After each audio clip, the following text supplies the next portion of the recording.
एका महिला कीर्तनकाराची डोक्यात दगड घालून हत्या करण्यात आल्याची घटना तालुक्यातील चिंचडगाव शिवारात शनिवार रोजी सकाळी 6:30 वाजेच्या सुमारास उघडकीस आली।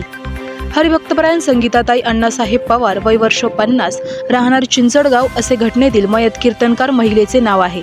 या घटनेबाबत मिळालेल्या प्राथमिक माहितीनुसार हरिभक्तपरायण संगीताताई पवार या चिंचडगाव येथील सद्गुरू नारायणगिरी महाराज कन्या आश्रम येथे रहिवासी होत्या।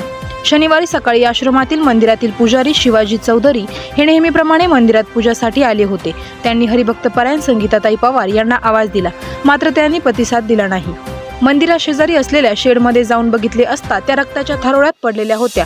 यानंतर त्यांनी पोलिसांना माहिती दिली। घटनेची माहिती मिळताच वीरगाव पोलीस ठाण्याचे सहाय्यक पोलीस निरीक्षक शंकर वाघमोडे यांनी पथकासह घटनास्थळी धाव घेतली। श्वान पथक व फॉरेन्सिक टीमला पाचारण करण्यात आले। उपविभागीय पोलीस अधिकारी फुंदे यांनी देखील घटनास्थळी धाव घेतली। या प्रकरणाचा अधिक तपास पोलीस करत आहेत। आवाज जनतेचा न्यूजसाठी प्रतिनिधी सुनील झिंजुर्डे।